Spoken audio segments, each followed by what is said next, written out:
Pyogenes, sometimes called strep pyogenes, can be broken down into strepto, which means chain, coccus, which refers to round shape, pyo, which means pus, and genes, which refers to forming. So strep pyogenes are round bacteria that grow in chains, and are responsible for a number of infections that often present with pus. Strep pyogenes are also called Group A strep, or gas, in Lancefield's classification, developed by American microbiologist Rebecca Lancfield. Alright, now strep pyogenes has a thick peptidoglycan cell wall, which takes in purple dye when gram-stained. So this is a gram-positive bacteria. It's non-motile and does not form spores. And it's also facultative anaerobe, meaning that it can survive in both aerobic and anaerobic environments. Finally, strep pyogenes is catalase negative, meaning it does not make an enzyme called catalase. However, unlike other common cocci like enterococci, strep pyogenes is pyrrolidonyl arylamidase positive, because it makes an enzyme called L-pyrrolidonyl arylamidase. To test for this, a small sample is taken from a suspected bacterial colony, and then inoculated to a disc pad that's embedded with pyrrolidonyl beta-naphthylamide. Another joy of a word. With strep pyogenes, pyrrolidonyl arylamidase hydrolyzes pyrrolidonyl beta-naphthylamide to produce beta-naphthylamide. Finally, another reagent called N-methylaminocinnamaldehyde is added to the disc, and it reacts with beta-naphthylamide, resulting in a bright red color that confirms strep pyogenes is pyrrolidonyl arylamidase positive. When cultivated on a medium called blood agar, strep pyogenes colonies cause beta hemolysis, also called complete hemolysis. That's because strep pyogenes makes toxins known as streptolysins, which hydrolyze the hemoglobin in red blood cells to transparent yellow color byproducts. But some other Streptococcus species, like Strep agalactiae, are also beta hemolytic. So a bacitracin test is done to distinguish strep pyogenes. That's when a disc of bacitracin is added to the blood agar. Strep pyogenes is bacitracin sensitive, so the colonies die off, whereas with Strep agalactiae, the colonies remain intact. Now, strep pyogenes has a number of virulence factors that are like assault weaponry that help it attack and destroy the host cells, and evade the immune system. So first, strep pyogenes is encapsulated, meaning it's covered by a polysaccharide layer called a capsule. And on the capsule, there are adherence proteins like lipoteichoic acid, Streptococcus fibronectin binding protein, or SFBL for short, and M protein, which helps strep pyogenes attach to the host cells, like those in the skin or the pharyngeal mucosa. Then, strep pyogenes uses toxins like hyaluronidase, which destroys hyaluronic acid, a cement substance that keeps cells of the connective tissue and blood vessels tightly linked. Destruction of hyaluronic acid results in local inflammation, and enables the bacteria to spread to the bloodstream. In the bloodstream, strep pyogenes uses streptolysin O and S, which are toxins that cause hemolysis, or red blood cell destruction. It also uses erythrogenic toxins, that are also called streptococcal pyrogenic exotoxins, or SPE for short, which come in 3 flavors: SPEA, SPEB, and SPEC. This leads to increased hemolysis in the dermal and submucosal blood capillaries. What's more, SPEA and SPEC are superantigens, meaning they don't need to be eaten up and processed by an antigen-presenting cell like a macrophage to generate an immune response from T cells. Instead, they interact immediately with the class II MHC molecule on the surface of the macrophage, forming a superantigen MHC complex, which then interacts with the T cell receptor and stimulates up to 30% of the entire T cell population. This is 300 times more powerful than the conventional antigens, and it stimulates the release of a whole bunch of inflammatory cytokines. Specifically, this is called a cytokine storm, and it can result in toxic shock syndrome, or TSS, which happens when a cytokine storm triggers widespread systemic vasodilation, making blood pressure drop, which leads to poor perfusion of vital organs. From the bloodstream, strep pyogenes bacteria can spread to other organs, like the lungs, causing pneumonia or lung abscesses, or the heart, where they form clumps called vegetations on the heart valves, causing infective endocarditis. Alternatively, if they spread to the central nervous system, they can cause brain abscesses or meningitis. Surprisingly, despite all that powerful arsenal, strep pyogenes can actually peacefully colonize the skin, the mucosa of the pharynx or throat, the vagina, and the rectum. It doesn't do any harm so long as the immune system keeps them in check, restricting their growth and preventing them from spreading somewhere else in the body.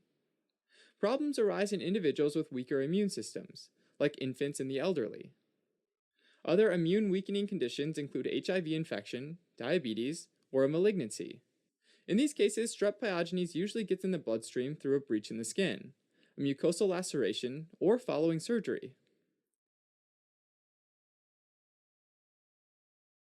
Most often, strep pyogenes causes strep pharyngitis, also called strep throat, which is the inflammation of the pharyngeal mucosa and tonsils. Strep pharyngitis might also be associated with scarlet fever, which is when intracapillary hemolysis results in bright red skin rash. When strep pyogenes infects the epidermis, it causes impetigo, which are superficial skin lesions that look like honey clusters. If the bacteria invades deeper, it can infect the upper dermis and superficial lymphatics, causing another skin infection called erysipelas. If it gets to the lower dermis, it's called cellulitis, which is an acute, painful, quick-spreading infection of the lower dermis and subcutaneous tissues.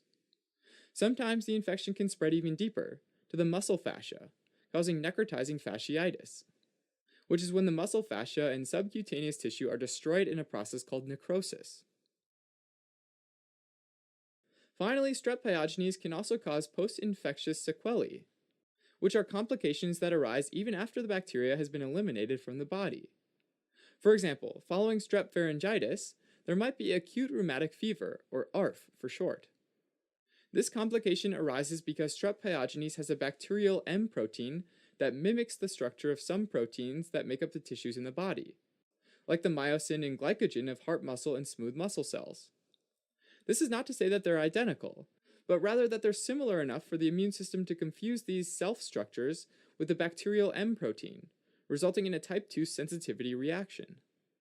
This means that the immune system releases a whole lot of IgG and IgM antibodies that are aimed to destroy the bacteria M proteins, but instead attack the heart muscle, causing myocarditis, the heart valves, causing infective endocarditis, or the pericardium, causing pericarditis.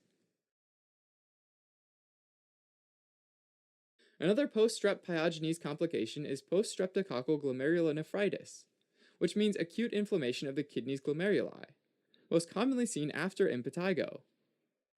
It typically occurs 2 to 4 weeks after the initial infection, because of a type 3 sensitivity reaction. This means that the streptococcal antigens that remain in the blood combine with antibodies to form antigen-antibody complexes that are deposited in the basement membrane of the glomerulus.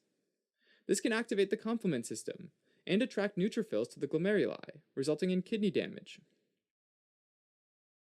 Symptoms depend on the particular infection.